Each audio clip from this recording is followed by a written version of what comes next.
Welcome to the Real Film Nerds Podcast. Welcome, everyone, to another incredible, exciting, special guest episode of the Real Film Nerds Podcast. My name is Matt, as always, one of the now Trace hosts of the pod. With me, not always, a young lady here on the other side of the planet as well, Maniacal Mags. Mags, how are you? I'm very well. Thank you. Thank you, Maddie Cakes. I appreciate that. So, Maniacal Mags, your husband is sitting next to you. He is. How yes. much did he pay for you to come on this podcast? Are you getting a new car? No. Well, we already did get that. It was kind of like a birthday present. Okay. Okay. So we did. This is you paying the car back. Got it. Sure. Yep, we'll go with that. Okay. All right. So Mags is here, and as always, Mysterious Mike Talent. How are you, young man? I'm good. It's nice to have my wife on this, so this should be fun. Yeah. It's going to be fun for me, that's for sure. Usually I'm the one sitting there listening after the podcast is already out there, and I'm like, I would have said this, I would have said that. So finally, now I get to have my say. It's going to be fun. Yeah, it'll be great. I think it might have to become somewhat permanent. Although, you got some things going on soon, so I don't know how permanent this will keep going. We'll see. Right. Yeah. We'll see. You're about to get real busy in the world of life. Yeah. Man, it's going to be crazy. Yeah. Matt, I think I need to start off the podcast by apologizing to Mags about the Thunder Force MCU reference, because she's going to rip on me right now about the upcoming movie, so I'm just getting it out of the way early. I will be ripping. Yes, I will be. And I appreciate the apology. Thank you, honey. You're welcome. I did not. I took credit when Maggie actually was the one who was like, hey, isn't that Mantis from the MCU? I was like, yep. She's like, look, I just found your MCU tie-in. Yeah, and I got 0 credit when you guys potted about it. So, yeah. Yeah, Here 0. Yep. Well, I apologize, too, for Mike's inappropriate behavior. Thanks, because you're in charge of him. Yeah, so. I am. You got to keep your leash tighter, buddy. All these miles away, I'm just like, Mike, what's going on here? Mags was the one that did it, not you. Yep. From now on, most of my MCU tie-ins, I didn't really find it. Oh. Right, the internet will have found it. I think this is the second, maybe third MCU tie-in that I've found. It was this particular Gunpowder Milkshake, which we will be discussing. So do you think it's because Mike sleeps through like all of the movies? Or I don't know. You're just more observant? I cannot say that. No. I don't know. I think I've watched the Marvel movies enough to recognize some of the characters. I'm not, for those of you who do not know me, which is pretty much everybody.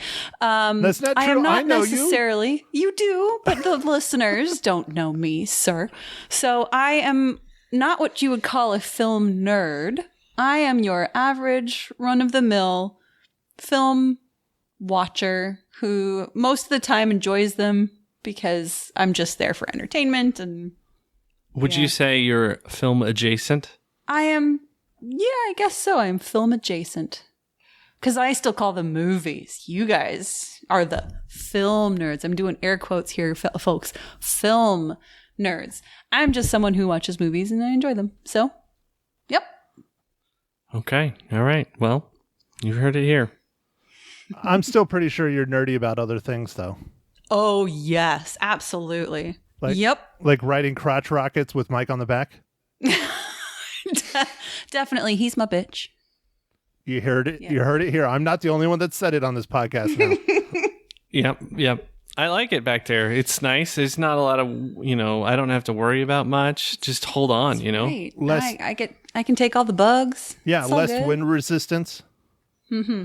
Yeah, I just have to hold on and then try not to lean the wrong way. That's it. Mm-hmm. Perfect. That's the most important thing. All right, so Real Film Nerds episode number 231. It was my pick, a Netflix original Gunpowder Milkshake, a.k.a. John Wick for women. Mike, go ahead, give us the rundown. All right, man. So this was directed by Navo Papashadu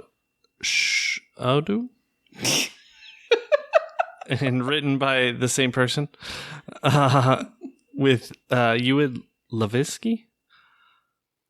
And this movie is starring Karen Gillan, Lena Headey. Lena Headey. There's no L, Mike. Hetty. All right. It's like Hedy Lamar. All right. Headley. Anyway. Headley. Sorry. Carla Gugino, Michelle Yu, Paul Giamatti. Yeah. And oh, come on, Angela Bassett. Jesus, you can't leave her out. oh yeah, Angela Bassett. Yeah. He didn't scroll over far enough to see her. Oh, I didn't Yeah. have to scroll. I know she's a well-known actress. Ouch. There goes my nerd. Yep. You're no longer a nerd. You're just a geek. Nerd status revoked. All right. 3 generations of women fight back against those who could take everything from them. Boom. There it is. All right. Well, we'll go with Mag's first impressions.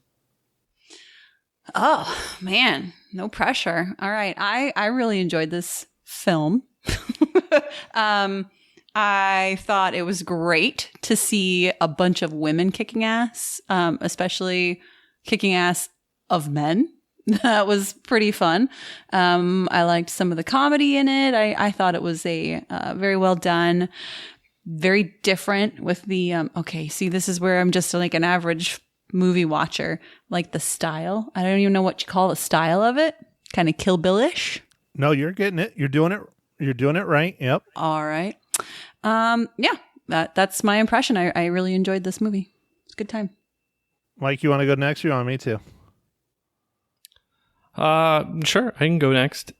Yeah, like Mag said, it's kind of Kill Bill-ish mixed with John Wick, and it's pretty stylized. There's a lot of blue and reds used a lot in this movie. It was very, I don't know, I thought it was fun. I thought this movie was great.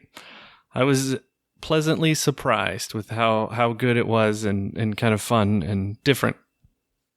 All right. Well, I get to be the asshole then. Oh, sweet. Bring it, Matt. No, I picked the movie. I enjoyed it. I thought it was great. I thought it was tons of action. I think it's almost too much of a clone of John Wick in a lot of aspects. So, for instance, in John Wick, I'll try not to get into spoilers too much, but in John Wick, they have the Colonial, I think, or whatever, the hotel where everybody stays, and that's where you get your stuff and your guns and all that stuff. Well, clearly that's what the library is in this film. It's very similar. It's trying to hide of what it is. Having the firm in this film, which is an organization where they have, an organization in John Wick where it's all assassins. I'm not saying it's bad, but it's not super original. The way that they did the things was really cool. I really liked the book gimmick, which we'll get into later. The problem with that is they just kept doing it over and over and over and over and over. It's like, okay, great. Do it 3 times. That's enough, not 25. One thing I really enjoyed, much like you guys have said, the style, the cinematography, I really enjoyed. It's very colorful. It's very bright. They shot it in almost like a dreamlike state. It's bigger than life. It's more dramatic. It's just very lovely, and the cinematography is one of my favorite parts of this film. The acting as well, I thought was great. Karen Gillan is really starting to prove herself as a female lead action star. I mean, Jumanji, first and second one, she did great, but this, she blew it out of the park. Matt, I'm going to interrupt you here real quick. Did you get the MCU tie-in for this of course. movie? Off the bat. I knew it before we watched the movie. Okay. How can you say that she's just starting? When I say just starting, it's more of along the lines of she's getting a starring role. So, for instance, in MCU, right. she's not a star. Jumanji. Okay, we'll get to that in a minute, right? Right. When you get the Right. When we get that. Jumanji, she's not a star. She's one of the 4 stars, but in this movie, she is front and center. She is the equivalent of Keanu Reeves in John Wick. She is the star, period. No one else is. Yeah. So that's Fair what enough. I mean by it. Gotcha. All right, Matt. I think with that, I think I need to ask you a question. What are you drinking this fine morning, afternoon, or evening?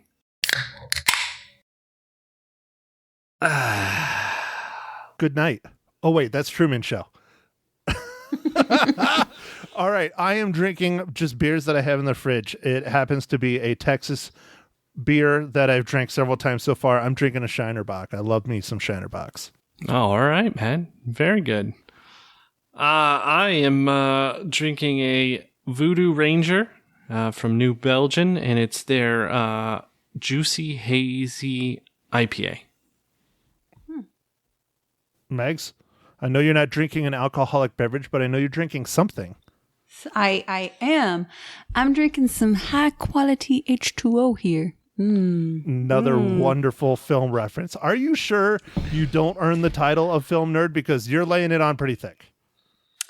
I guess I don't know. I have some big shoes to fill here. Yes, that was a great reference to The Waterboy, starring Adam Sandler. That was good. Thank you. Thank you, honey. So Yeah. now saying big No shoes. booze for me. A few more months. No booze. Now, are you saying big shoes? Are you talking because Mike's feet are like clown feet? Big or... feet. Big shoes. Okay. All right. Yeah. She was like, whatever. I'll go along with Are you it. trying to make this a phallic joke, Matt? No, actually, I really wasn't. I was just trying to say that you have large feet, but... Oh, okay. I mean, I feel like they're regular size. Okay. But see, you have the same problem. Your foot is literally a foot, like me. Yeah. You know, it's not so bad. I think you have the bigger feet. I do. And you've always had trouble finding shoes. Not a anymore. Lot more trouble. I No? love Yeah? the internets. You just order it on the lines? Mm-hmm. And then if it don't fit, I send them back. I thought if it don't fit, you must have quit. Again, that's a different topic. That's another podcast that is not ours. This is not the True Crime Podcast, Mike. Okay. Oh, okay. All right. Little O.J. Simpson reference. All right. Yeah. We're done. Did you ever watch that show, by the way, the FX one? I watched. Was that the one they put on Netflix? No, it might be on Netflix. It was either Netflix or Hulu, but it was very good. It had John Travolta in it. Oh, yeah. He was the lawyer, right? Yeah. Uh-huh. Oh, yeah. Yep. It was on Netflix. I think it was originally on FX, though, but Yeah. Netflix purchased it, yeah. Yeah, I watched it as it came out on TV. I really thought they did a fantastic job. What mostly drew me towards it was the cast. I mean, Christ, they had a hell of a cast for that show. So, all right. So here's the real question. I guess I'll ask it because he's the one that's supposed to do it, but I know now, and so do our listeners know, who really finds out the answer to this question. Mike and Megs, how does Gunpowder Milkshake relate to the Marvel Cinematic Universe?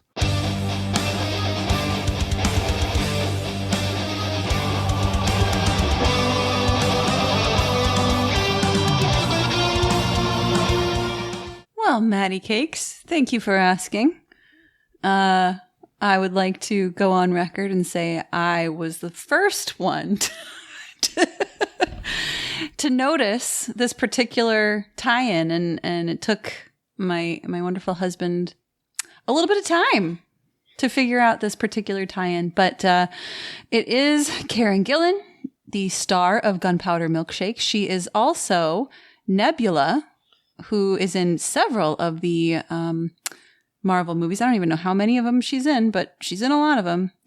And with all that blue makeup, and robotic stuff, you wouldn't necessarily know it was her. But to me, it was her voice that gives it away.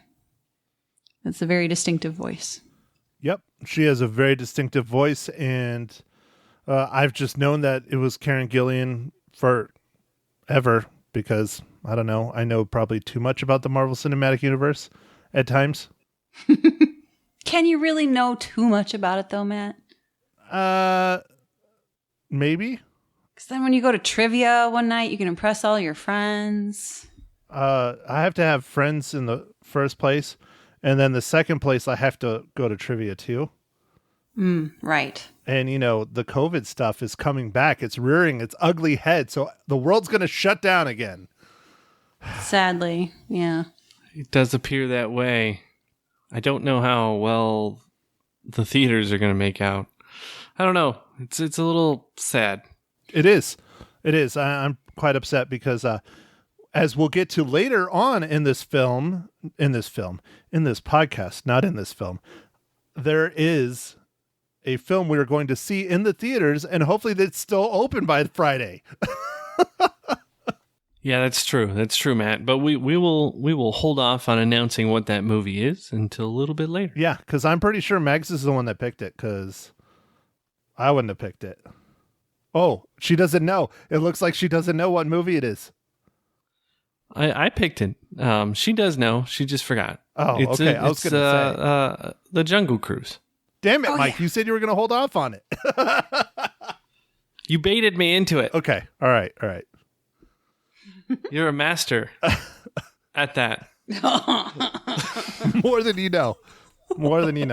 My forearms are just painfully large. You boys are fun. See, this is why we have her on the show, to put us more in line. No. You guys are fun without being in line. Oh, okay, good. All right, good.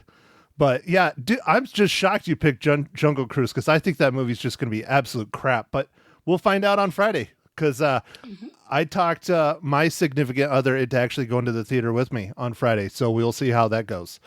Granted, it might not happen because it's still early in the week, so she has plenty of days to bail. But we'll see.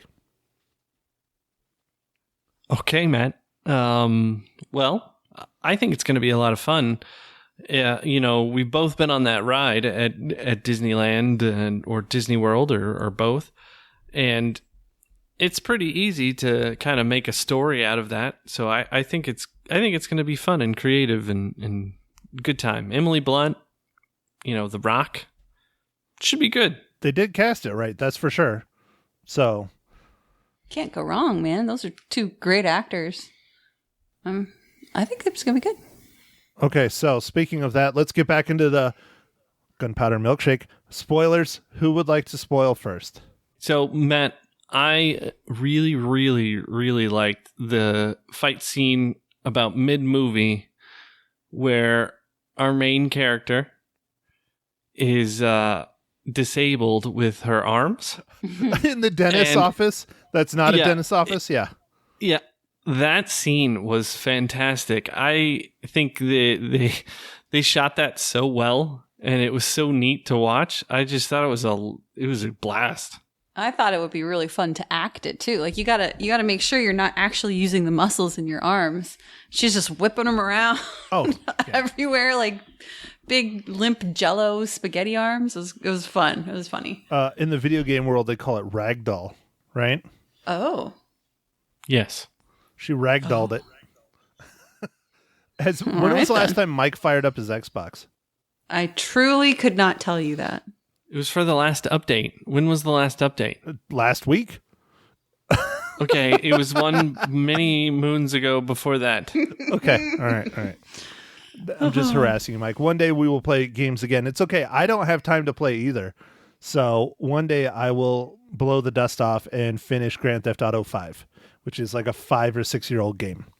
So anyways, my favorite fight scene, to continue the theme, I really liked one of the more final fight scenes in the diner, mostly because it reminded me very much of The Matrix, crossed with that really fun scene from The Other Guys where they kept rotating the camera around and it's taken forever and there's so much going on. If you're not paying attention at 10 different spots, you're going to miss something. I really like that scene. I thought that was great. Yes, it was extremely over the top. How the hell did someone smuggle in a couple of machetes? Like in, I guess, maybe on his back or something. I don't know. Everybody had knives, but they literally used a milkshake to kill a dude. I mean, awesome. So much fun. Yeah. That was well shot. Very well choreographed, too. Yeah, Matt, I think that diner was supposed to be kind of like the, was it the Colonial in John Wick, where it was supposed to be like off limits? Right. No man's land, no guns or anything. Right. Yeah, but there were an awful lot of weapons. Obviously, there can be exceptions. I don't know. There was tons of weapons. Mm-hmm. Yeah, yeah.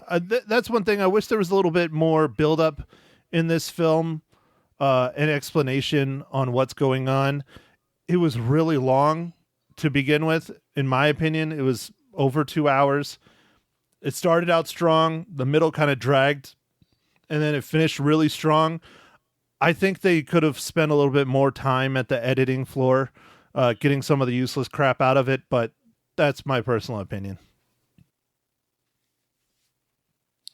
I don't know. You're right. It was kind of long, but I felt it added to the story. I like seeing a lot of the stuff with the librarians and things, and some of the stuff maybe could have been a little less, but I don't know. I thought it was fine. Oh, I love the librarians, man. I would have liked a lot more on the librarians. Like, after reading on IMDb for a little bit and getting the podcast website and stuff ready, Lena Headey's character is supposed to be the leader of like the librarians, and she abandoned all the other ones, and that's why they're all pissed at her, because she was like the head librarian or something. There's no explanation of that in the film, like, whatsoever, so it makes a little bit more sense. There's a lot of no explanation in this film, but that's kind of, it's like John Wick. There's a lot of no explanation. You just kind of guess at what's going on, and I kind of think that's fun. I think it kind of leaves the door open. There were a lot of things about this movie that left the door open for a sequel. And if they don't ever do a sequel, you get to kind of make of it what you will. Now, some people love that. Some people hate that about movies, I guess it depends on the movie. For me, I liked being able to kind of pick what I think the backstory was about some of the things. I would have loved to hear more about it and see more about it. But like you said, it was 2 hours. So, how much could they do for backstory? I definitely think there's going to be a sequel. When, who knows? But I definitely think they'll make a sequel because I think it's doing well on Netflix. It's been in the top 10 on my queue and everything that I've seen when I've clicked on Netflix the past few days. About the building up of the background, a lot of that background information we have from John Wick is because there's 3 films now. They keep building and building and building the lore. So I think maybe, when we get a second and possibly a third one, we'll probably know a heck of a lot more than we do today. Mm-hmm. I think one of the strongest reasons for the potential for a sequel is because a little 8 and 3/4-year-old girl in this movie that really kind of sets it up for the next generation of these assassin women, which is kind of cool. Yeah, it was fun. I just had a blast with this movie, man. I didn't really know what to expect, man. I'll be honest, the title, to me is not the best way to sell this movie. It's very much like a comic book title without a comic book or without the lore behind the comic book. It's just kind of a goofy title for a really badass action film. Maybe if they would have called it The Librarians or, I don't know, something else like that, maybe it'd be a little bit better, but I agree. Yeah, when Mike was like, do you want to watch this movie? It's called Gunpowder Milkshake. I was very much like, what? So, yes, it's an odd title. But once you watch the movie, they do, it kind of makes sense. I mean, there is, milkshakes kind of take a little bit of a role in this movie. A murderous role. A little bit, yeah. I mean, well, that's for like a half of a second. But Yeah. I think that's just something to do with the diner and the young female assassins or would-be assassins, because it does keep reoccurring throughout. In the backstory, in the present day, you keep seeing, the diner and how important that is to this world. And the milkshake is clearly a product at the diner. And what's interesting is if you take a look in the back at some of the scenes in the diner, there's some interesting words and things on the menu. There's like fight and like, all kinds of fun little quirky things.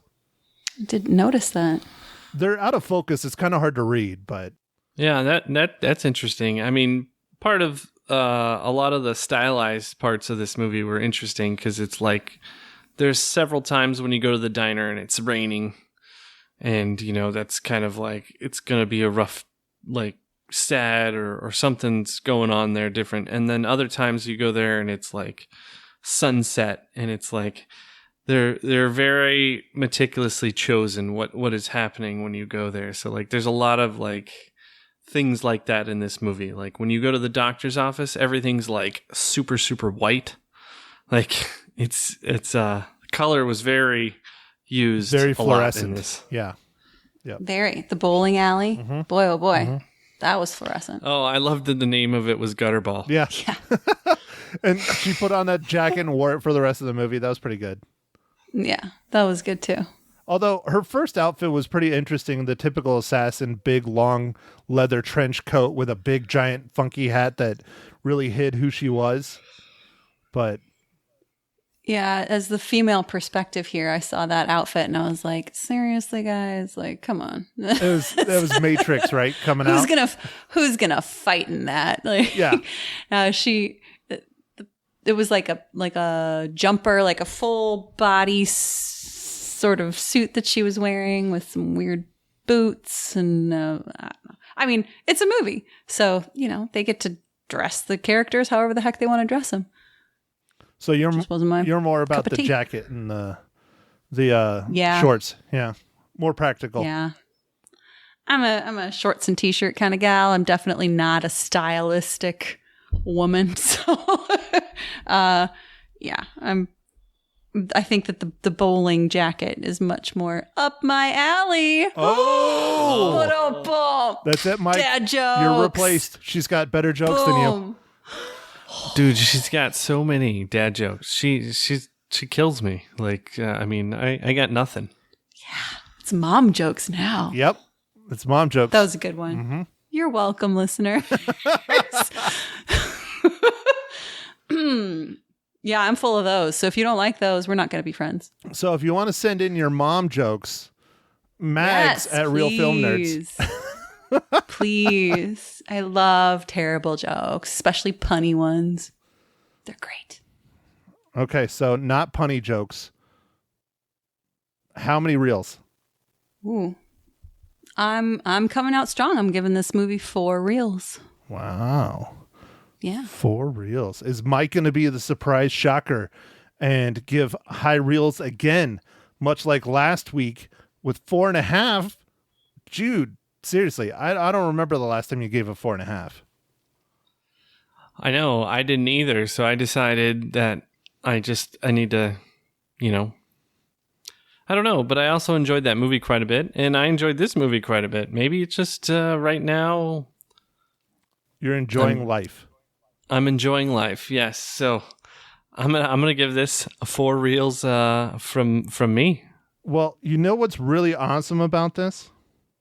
Is that this is only going to be like 1 sentence in the description that I have to write for the podcast later on today, because I also give it 4 out of 5 reels because I freaking loved it. Whoa! Yay! Wow. All right. Well, see, you were playing us. You were trying to say that you didn't like this movie. No, I liked it a lot. There's just several things that I wasn't a huge fan of that could have been tightened up and could have been fixed. But overall, I mean, Mike and I harp about it all the time.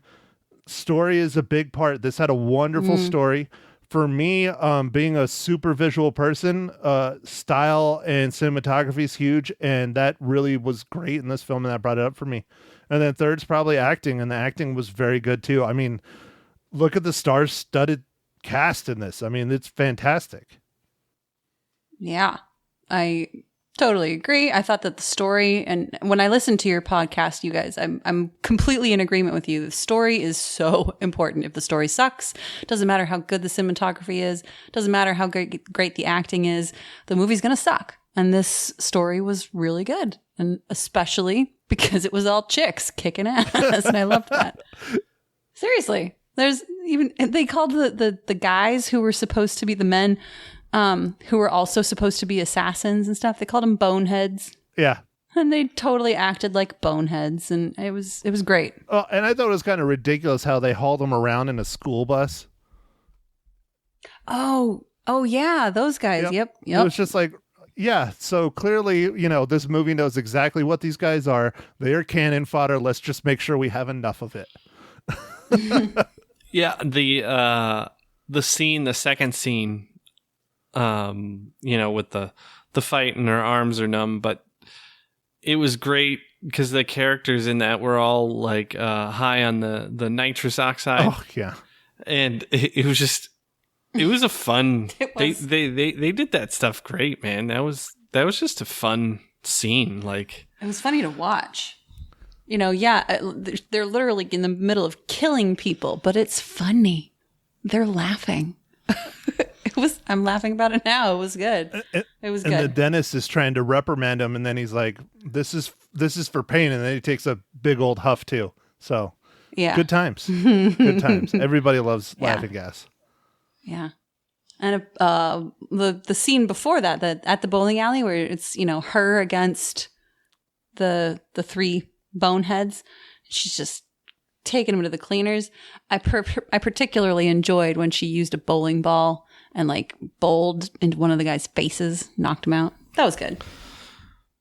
Yeah, I think one thing I forgot to talk about in spoilers was the use of the Universal monsters outfits for the other robber guys. Oh, yeah. The ones that had like Dracula and Frankenstein and Wolfman. I thought that was great, and I thought that was kind of original. But we knew nothing about why they knew that this guy had access to like so much money, and like it was a little bit, I mean, I guess it's just cloaked in mystery like a lot of the movie has, but they also didn't put up much of a fight. Like that seemed a little like there was like kind of a decent buildup for them, and then it was like kind of terrible. They like ran into well, I guess there was infighting, but it just seemed kind of lackluster for that part. That was lackluster, but it ended up making it kind of funny because she just she's chasing these guys down, going back after the money that they just stole. And she doesn't have to do anything. She literally just stands back and watches while they kill each other. It was great. Yeah, lets them finish the job. She uses her brain, which is rare in action movies. What a beautiful weapon to use. A smart woman's brain. It's great. Well, yeah, because usually it's guys, and we got no brain. I plead the fifth. It's just, sometimes the blood's flowing to the wrong brain on you folks. So just saying. Too much testosterone. Is this going back to earlier? With me riding on the back? No. Oh, okay. No, that's fine. All right. Well, I think that comes to a close of the old Real Film Nerds podcast, episode number 231, Gunpowder Milkshake. Next week, Mike's pick, Jungle Cruise, Rock, Emily Blunt. Only in theaters, or you can pay a really giant fee to Disney Plus. Yeah, it's like Disney Plus because you pay for the service and then you pay again. It's good. It's nice. How does Disney make money, Matt? I don't know. They make a lot of money. They're doing well. I don't think they're hurting whatsoever. Okay, all right. Well, I'm stoked for this one, Matt. This might be one of those movies that's like Pirates of the Caribbean, which I thought would be absolute garbage and was great. Now the rest of the ones aren't so great, but the first one was great. Dude, that first one was fan-frickin-tastic. Johnny Depp was a major factor of that, but I love how much of the ride they snuck in the Pirates of the Caribbean movie. It was was gold. I mean, because everybody just related to it so easily. That's one we probably should put down on our future reviews when we get back to doing legacies. It's been a while since we've done a legacy, but there's just so much freaking content coming out. It's hard to say no to new stuff. Yeah. I mean, especially being summer and kind of the summer of more open things, you know, so they're just trying to get everything off the books and trying to make some money. You know, these studios have been sitting on these movies for a year or more, depending on the different movies. Like, the actors probably don't even remember they were in it. Interesting thing, my brother-in-law were talking about it before I hopped on the pod. Speaking of which, you know, I was just down there this weekend for the game, and here, Mike, just to show you how many more I have to go. You know, yeah, it's pretty ridiculous. But for those who can't see, he just held up probably like 40 of these digital. of what the heck do you call them? Digital Yes, claims. thank you. Digital Digital claims. codes.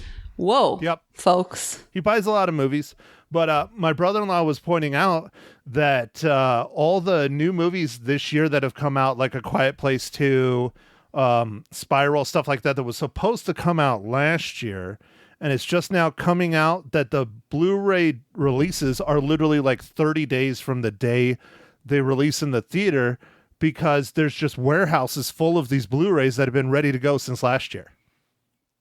Oh man, that's crazy. It's not a problem you really think about. No, I didn't even think of that. And he's right on the money. Yeah, and I'm sure they're just trying to offload, like, there's, you know, several reasons, right? They spent all these money to make the Blu-rays, and they're just sitting, gathering dust, taking up space that they have to rent.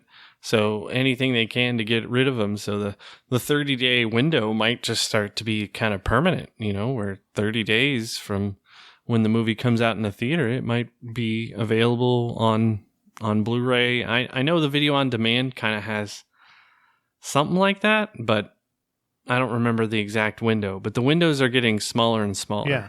So pay attention. I remember. Because you might be able to Back pick in up our some of day. these movies fairly inexpensively, fairly quickly in the stores, you know, at Target and Walmart and stuff. So interesting. Do you guys remember when, you know, way back when, in the Stone Age, when you had to go to the video rental store to rent yourself a movie? It was a solid year from the time that movie came out in the movie theater to the time it was out on VHS. Yes, folks, VHS, that's a thing, or it was a thing. You know, it was a long time. Now we've got 30-day gaps. It's crazy. Mike and I remember that very vividly. We used to have specific days, Fridays, we would go and rent movies. And if Blockbuster didn't have it, no, we typically would hit Hastings first, and then Blockbuster was closer to our house, so it depended how far we wanted to ride our bikes. But we'd always hit them both up on Fridays and rent at least Riding something. bikes, yeah. Yep. Good stuff. On like Tuesdays, it was like $1 rental days for us. Yeah, it was awesome. Oh man, Hastings was the jam, and it was 49 cents. Ooh. Yep, 49 cents. That's how we saw so many movies growing up. No longer. Now you pay Disney Plus Yeah. $40 million to watch things immediately right in the convenience of your own home. No riding bikes anymore, folks. Nope. To the video store. Miss those days. Yeah, Matt, the internet was invented, but was not widely available at the time, especially in our little town. It was not going to be making its way to us for a few more years. Hey, we used it. It just was 28.8 for way longer than it should have been. But well, yeah, and also the internet of that day was text. Yeah. With little teeny pictures. Yep. But you could do a lot with those pictures. You just had to, you know, very pixelated. All right, I'll stop. I'm getting the look. Do I want to know what you're referencing here, Matty When we were Cakes? playing video I don't games. think so. Right, Mike? Oh, all right. Quake? All right. Yes, video games and in chat. Remember instant chat? IRC? Yep. Man, it's good times. IRC, man. AIM. Oh, yeah. And then I had the one ICQ. I had the one that did like all of them, because there were so many chats coming out. It was hard to manage all of them. I was thinking about that the other day. Our names that we had are what they call gamer tags now, you know, and that's how Mike used to wish me happy birthday in school. You remember that? By your gamer tag? Yep. I did it a couple times too. Which was... Mine was awesome. It was Alien X. Alien X? Yep. Alien All with right. 3 dashes and then a big X. And Mike, what was yours?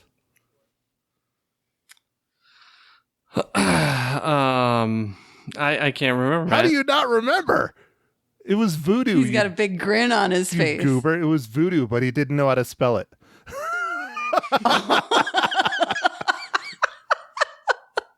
I guess not much has changed there, honey. Nope. Yeah, you can tell the school taught me lots. Yeah. Sure did. Arizona Public Schools. Mine was go insane. And you could either use that for going sane or go insane. I thought I was super clever. It is. It is very clever. It is, yeah. That's Yeah. fine. Thanks. And then Mike's current gamer tag is a combination of movie characters. That's true, man. And mine is related to my former career. So Yes, that's also Yep. true. I don't think I want to drop it in case we have any kind of people that want to be my friend and I'm never on the Xbox. yeah, well, I could use friends on Xbox. I don't have many, but yeah, mine's Paparazzi Killer. Nice. Yeah, because I did not like the paparazzi. Okay. All right. All right. Well, I think we've jabbered enough. We're getting better at putting our jabbering at the end of the pod, though. Yeah. Okay. Yeah. I concur with your assessment. Sometimes there is some jabbering that goes on between you two. Like anal scrubbing, itching, scratching, anal scratching from a couple pods ago. That was a fun little detour you took out all the listeners on. Made me chuckle. Real Film Nerd episode number 229, I think. 228, something like that. Yeah. Yeah. Matt, remember the time you asked me about if a fart had ever woken me up from my sleep? Yes, that was one of the best discussions ever. It was one of my favorites. That, whether it was the noise or the smell. Matt, do you want to ask me if I've ever been woken up? Yeah. So, Max, have you ever been woken up by the smell or the noise of one of Mike's farts? Last night. Last night. Now, which one was it? Do I want to know? Did you have to run to the bathroom? I don't know. Do you want to know? Do you boys want to know which one it was? Well, might as well. If I had to guess, I'm going, just knowing Mike and growing up with him, I'm going smell. All day long. Yep. Oh, yeah. It was the smell. I knew it. Oh, my. Yeah. Oh, we have fun. Sounds like it. I'm really glad I'm missing out on some of that. No, I'm talking about this podcast. Oh, okay. Where this is fun. Yes, I'm laughing and it's fun. Well, good. Anyway, we've jibber jabbered enough now, right? Is Yeah, that sure. I think Why so. not? I think so. Yeah. Well, look forward to next week's pod with Emily Blunt and The Rock, Jungle Cruise, reviewing that. And I guess with that, Matt, we'll let everybody go. So thanks for listening, everybody, and catch us on Facebook, Instagram, Twitter, and go out there, catch some movies, either on the streaming over the internets or at the theater. So thanks for listening, everybody.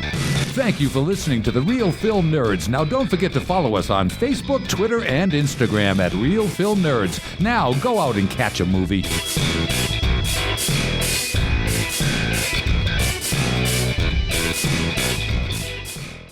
Here we go.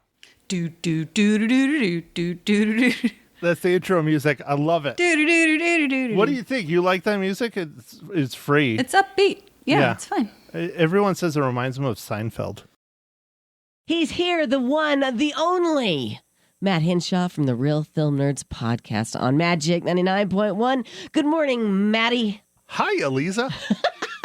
Is that what I sound like? No. No. That's from It. Oh, yeah. Nice. I liked it. One of your eyebrows raised when you did it, You too. liked it, huh? I liked It was it a lot. good, huh? Yeah. Yeah. It showed enthusiasm, a little bit of sarcasm, all rolled up into a hefty hello. I mean, I got these nice, pretty pink flowers next to me. How can I not be enthusiastic? Yeah, they look lovely. They do. They compliment you. They for match sure. my black shirt. They really do. They pop. Hey, how you doing? I'm okay. Okay, great. You saw a movie over the weekend that you're going to share with us, correct? On the Netflix. On the Netflix. The Gunpowder Milkshake. Gunpowder Milkshake. Tell me, what'd you think? It's a John Wick ripoff. It is. It is. So if you've seen John Wick, don't bother.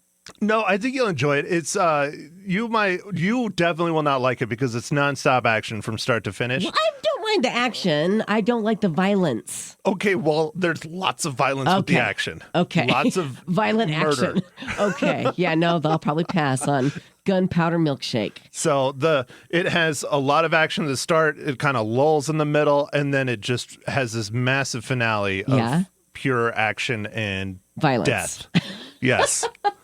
Okay. So it's a woman power kind of assassin film, very much in Women the vein killers. Of, yeah, Okay. they're female Well, I'm not like that. assassins. They work for this organization called The Firm. The Firm kind of goes up against them. It's very reminiscent of the John Wick world. Mm-hmm. They have an area where they go and get their various things to help them do their murdering. Yeah. And it's called The Library. That's very reminiscent of John Wick and the hotel that he has in there that he goes to and stays and all that stuff. Right. So it was good. I enjoyed it. I had a lot of fun. The action is incredible. Yeah. It's very good. Karen Gillian did a very good job. She's quickly becoming an action star, which is nice. That's cool. And then Lena Headey from Game of Thrones plays her mom, which was a little weird because they're not The same that much, age? Yeah, they're not that much different in age. Right. But, it is what it is. I mean, it had a great cast. I would have liked to see a little bit more Paul Giamatti in it, but Yeah. I don't know. You get what you get. You get what you get. But it was entertaining. It's definitely worth a watch. I think it would have been fun in the theater just because of all the action. Mm-hmm. If you like John Wick, you like these hardcore action assassin movies, I say check it out. One thing I really liked is how they shot it. It was very dreamy, very dreamlike, very storybook, very colorful, just very interesting how they shot it. One thing I didn't like, they had a very good soundtrack, but they had this one theme song. And they keep playing it repeatedly, and it starts getting really obnoxious towards the end of the movie. And it's like, okay, great. Well, here comes the action because here comes the theme song, Okay. All right. So, well, how many reels are you going to give it? It might be a little high, but I had fun. I enjoyed it. I give it 4 out of 5. Give it 4 out of 5. That is high. Wow. It's a little high, but I enjoy it. Okay, fair enough. It's cool seeing, a bunch of ladies really kick some butt. Yes, well, that part I would like, for sure. Okay, very good. Again, that was called Gunpowder Milkshake. You can catch it on Netflix. Yep. And what are we going to talk about next week? So next week it is my co-host's pick. Right. And we are going to have to go to the theaters. I feel like he's becoming a wussy in his old age. What'd he pick? He wants to go see The Jungle Cruise. The Jungle. Well, who doesn't want to see the Jungle Cruise? The Rock is in it. Well, so what? I love The Rock, but it's not Fast and Furious. Yeah, no, it is not. It is not. Okay. Well, I like Emily Blunt, and I'm pretty sure that's why he picked it, is because he really likes Emily Blunt. Yeah. Yes. I bet you'll enjoy it. Give it a gander. We'll find out. I got to carve out some time There to you go go. see it. Maybe Yes. I'll just go Friday morning or something. I don't know. Perfect. That I'll just will skip work. out on work. I'll play hooky. There you go. Yeah. That's a good thing to do. All right. right. Very good. Check out the podcast. It's called The Real Film Nerds. Maddie, as always, thanks for coming in. Lisa, it was a pleasure. You're welcome.